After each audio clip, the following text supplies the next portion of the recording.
मणिपुर हिंसा पर क्या बोले सीएम, कांग्रेस पर लगाया कैसा आरोप, राहुल गांधी के लिए क्या कहा।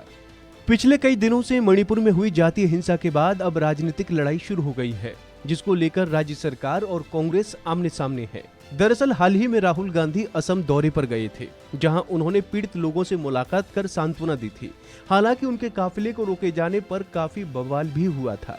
वहीं अब पूरे मामले पर मणिपुर के मुख्यमंत्री एन बीरेन सिंह ने कांग्रेस को आड़े हाथों लिया है।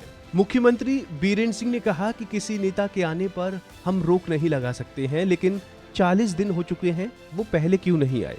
उनके आने का समय मुझे ठीक नहीं लगता है। ये एक राजनीतिक एजेंडा लगता है। जिस दिन राहुल गांधी यहाँ आए उस दिन यहाँ कई घटनाएं हुई थी। सर, राहुल गांधी जो है इस जो हालात है इसके लिए मणिपुर के दौरे में आए थे, वो गवर्नर से भी मिले। क्या कहना चाहेंगे उनके मणिपुर के दौरे के बारे में?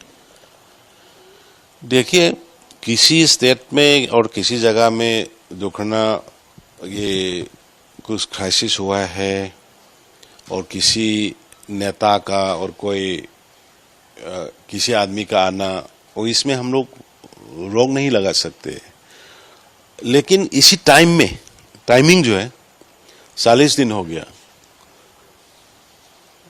पहले क्यों नहीं आता और आ गया तो किसी रूप में आ रहा है।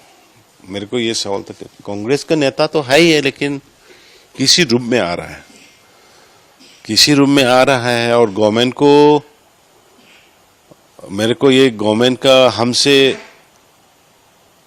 स्टेट सीएम से मिलने का और ऑफिशियल लोग से मिलने का ना रिक्वेस्ट थे ना कुछ थे। गवर्नर तो हाँ, हर एक्सलेंसी गवर्नर को तो मिला है, लेकिन उसने जो आया है ना, ये टाइमिंग मेरे को ठीक नहीं लगता, क्योंकि पॉलिटिकल एजेंडा कुछ लेके आया हुआ लगता है।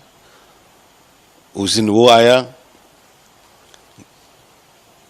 क्या घटना नहीं हुआ। बाजार में देखो क्या क्या सिटी के अंदर में इतना हंगामा चलाया और बीजेपी के ऑफिस को अटैक किया, नंबोल में अटैक किया, थौबाल में अटैक किया। तो सिर्फ उसके एजेंडा जो है वो मणिपुर में जो हो रहा है, ये स्थिति गड़बड़, इसी के लिए आ रहा है ना, वो उसको पॉलिटिकल माइलेज के लिए आ रहा है ना। ज्यादा हम तो उसको पॉलिटिकली आया हुआ लगता है। इसलिए मेरे को टाइमिंग एंड सिचुएशन ठीक टाइम पे नहीं आया।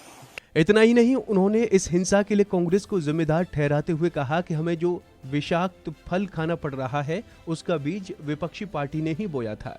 सीएम ने कहा कि हाईकोर्ट ने हमें कहा था, मेरी सरकार ने मैती समुदाय को अनुसूचित जनजाति का दर्जा देने के बारे में अब तक सिफारिश नहीं की है। इसके लिए 4 सप्ताह का समय दिया गया था, इसीलिए हिंसा क्यों हो रही ये मैं नहीं जानता। जिन संगठनों ने मैती समुदाय को एसटी का दर्जा देने के खिलाफ एकजुटता रैली की, उन्हें दुनिया को बताना चाहिए, उनके पास जवाब है। आपको बता दें कि मणिपुर में 3 मई को कुकी समुदाय की ओर से निकाले गए आदिवासी एकता मार्च के दौरान हिंसा भड़की थी। इस दौरान कुकी और मैती समुदाय के बीच हिंसक झड़प हो गई थी। तब से ही वहां हालात तनावपूर्ण बने हुए हैं। जानकारों का मानना है कि बातचीत से ही इस हिंसा को शांत किया जा सकता है, लेकिन समस्या ये है कि बातचीत को कोई तैयार नहीं हो रहा है। वहीं इस हिंसा में पीड़ित लोगों से मिलने राहुल गांधी पहुंचे थे। इस दौरान उन्होंने राजभवन पहुंचकर मणिपुर की राज्यपाल अनुसुईया उइके से भी चर्चा की थी। उन्होंने राज्यपाल को राहत शिविरों में आवश्यक संसाधनों की कमी से भी अवगत कराया था। इस दौरान राहुल गांधी ने कहा था कि हिंसा से कोई समाधान नहीं निकलने वाला है, सिर्फ शांति ही समाधान है। तो फिलहाल इस खबर में इतना ही। बाकी अन्य अपडेट्स के लिए देखते रहिए वन इंडिया हिंदी।